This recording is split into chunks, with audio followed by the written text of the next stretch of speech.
perjuangan teman-teman di PDI Perjuangan secara khusus dan teman-teman partai lain untuk menghapus itu harus kita hargai. Kalau tidak, bobol habis, bos. Apakah 4 tambahan dari 10 yang existing sebelumnya itu bagian dari negosiasi?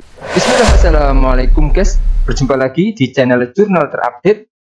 Menurut Adian Napitupulu, hasil RUU TNI memang tidak memuaskan guys. Tapi upaya dari partai PDI Perjuangan mengawal RUU ini patut diapresiasi guys. Jadi tak perlu berlama-lama, simak lengkap bocoran dari Bang Adian soal ini guys. Bismillah. Ini ada yang menarik. Di salah satu media dikatakan begini, ini draft awal.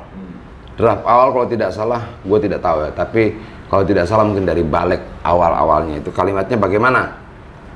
Kalimatnya begini.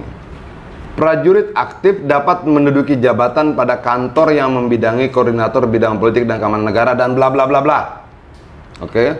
Lalu pasal 47 ayat 2 itu ditutup dengan kalimat serta kementerian garis miring lembaga lain yang membutuhkan tenaga dan keahlian prajurit aktif sesuai dengan kebijakan presiden. Nah, dalam draft awal yang dikutip oleh media nasional ya, itu kalimatnya. Nah, kalimat ini bermakna apa? Kalau dikatakan bahwa kementerian garis miring lembaga lain, berarti ada 48 kementerian, ada 10 lembaga negara dan kementerian. Oke. Kalau kalimat ini tetap ada, maka mereka TNI bisa masuk dalam 48 kementerian dan 10 lembaga. Nah, teman-teman PDI Perjuangan secara khusus dan teman-teman partai lain juga memperjuangkan agar kalimat ini dihapus. Ada dinamika politik yang terjadi. Kalau Bang Asmara dulu bilang sama gue begini, Bang Asmara almarhum, Adian, kalau kamu masuk pada 10 pertempuran, kamu bisa menang 5 bagus, kamu bisa menang 6 bagus. Jarang orang bisa menang di semua pertempuran. Oke. Nah, tapi gue tidak mau masuk pada wilayah salah benar. Tapi perjuangan teman-teman di PDI Perjuangan secara khusus dan teman-teman partai lain untuk menghapus itu harus kita hargai. Kalau tidak, bobol habis, bos. 48 kementerian plus 10 lembaga. Nah, dalam dinamika politik, dalam proses politik selalu ada proses negosiasi. Gue tidak tahu apakah 4 tambahan dari 10 yang existing sebelumnya itu bagian dari negosiasi, tapi upaya untuk mencegah bisa masuk ke seluruh kementerian dan lembaga ini sudah digagalkan oleh teman-teman. Apakah hasilnya sempurna? Kesempurnaan alat ukur apa yang mau kita pakai? Apakah gua puas sebagai pribadi? Tidak. Tapi gua mengerti pertarungan itu. Bang, rumit ya? Bahasa gua rumit ya? Itu perlu diperjelas, Bang. Pertarungan seperti apa sih yang terjadi dalam? Gue tidak terlibat langsung, tapi gue tahu bahwa PDI Perjuangan itu kader-kadernya petarung semua. Nggak mungkin mereka mau wah harus begini, nggak bisa.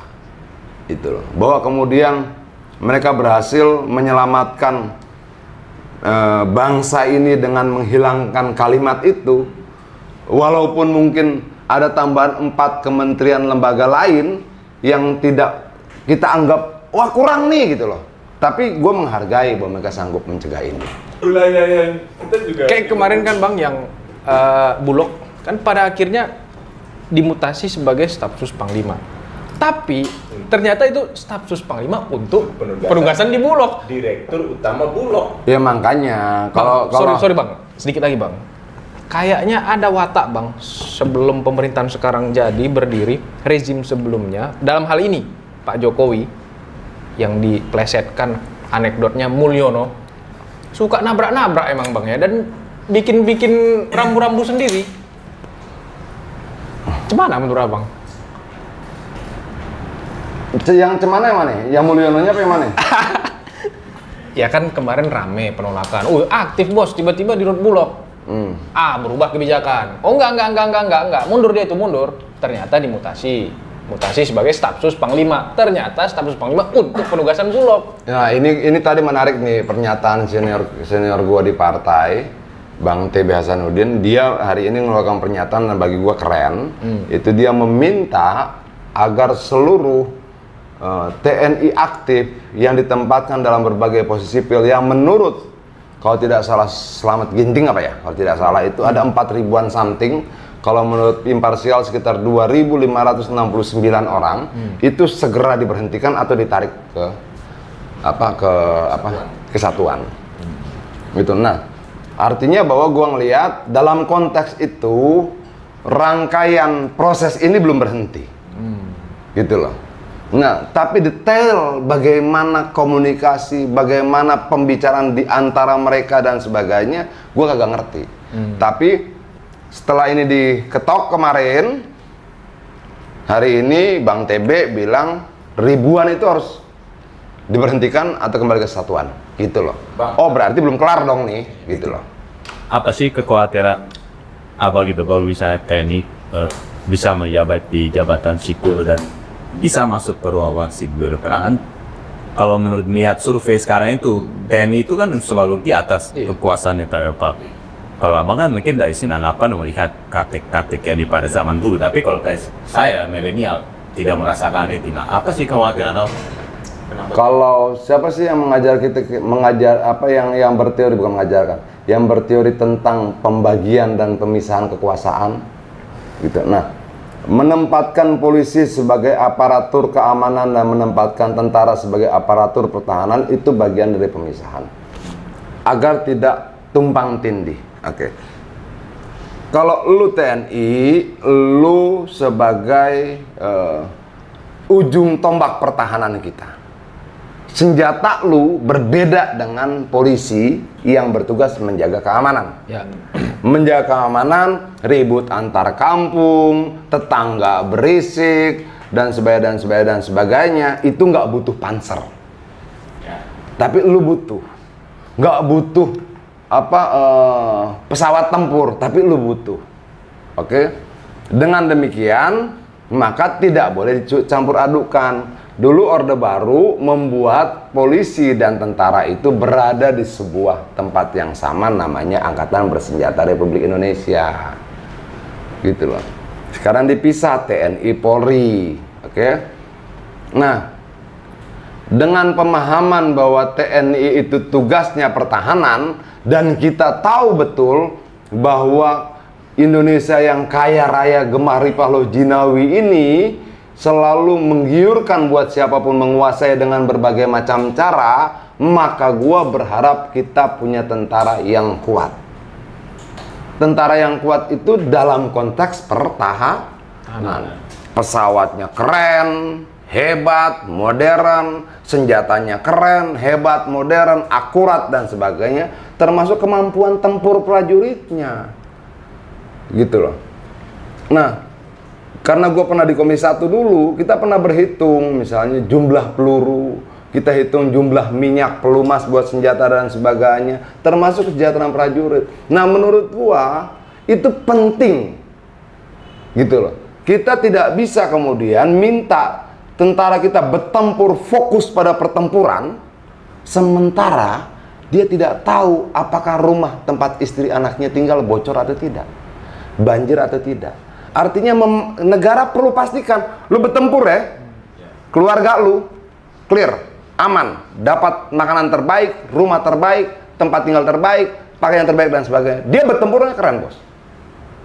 Sekarang lu mau ini, anakku gimana? Musim hujan bocor gak rumahnya? Ya, jangan sampai. Nah, untuk itu negara harus fokus. Penguatannya tidak dengan cara lain, tapi mensejahterakan keluarganya, mensejahterakan prajuritnya, memberikan bedil terbaik, pistol terbaik, pesawat terbaik, dan jaga perbatasan. Bagaimana dengan polisi? Polisi harus mampu memastikan siapapun dalam wilayah Republik Indonesia aman 1x24 jam. Mau di hutan, mau di kampung, mau di kota, mau di ujung desa, mau di gunung, harus aman. Nah, kalau itu semua berjalan baik, bos, keren. Dan menurut gue jangan putus asa. Kita harus ke sana. Walaupun seringkali terseok-seok untuk ke sana gitu loh. Berarti yang dibilang Pak Prabowo itu ada benarnya itu, Bang ya. Baik buruknya suatu negara ya lihat polisi sama tentaranya. alat ukurnya tidak cuma 2 lah, banyak gitu. Tapi karena kita sedang berbicara tentang RUU TNI kemarin, maka gue mau menegaskan terkait dengan pernyataan dia terkait dengan sejarah 98 dan sebagainya. Apa sih mimpi lu yang tentang tentara? Gitu loh. Oke guys, jadi memang baru-baru ini gerakan massa dari berbagai kalangan mulai bergerak guys. Adian Apitupulu melihat ini adalah fenomena keadaan negara yang tidak baik-baik saja. Jadi konsisten kritis terhadap RUU TNI. Jadi penampilan Bang Adian ini tidak pernah berubah, tidak gila jabatan, membela rakyat, bicara dilengkapi dengan data dan fakta. Jadi hormat buat Bang Adian Apitupulu. Jadi buat kalian yang mungkin bilang PDIP seharusnya itu boykot saat adanya revisi RUU TNI, seperti yang saya bilang, menolak lalu menghilang itu cundang guys. Lebih baik maju memperbaiki daripada walkout atau tidak hadir meninggalkan kerusakan. Sama seperti kata Mbak Puan, PDIP hadir untuk meluruskan yang tak sesuai. Jadi ini bukti bahwa PDIP tetap masih solid, di stop tak tahu dan juga mengadu domba sesama kader dan simpatisan PDIP guys. Mungkin itu yang bisa saya jelaskan untuk video kali ini. Bagaimana menurut kalian soal video ini, tulis komentar di bawah ini ya guys. Saya pamit dulu. Wassalamualaikum warahmatullahi wabarakatuh.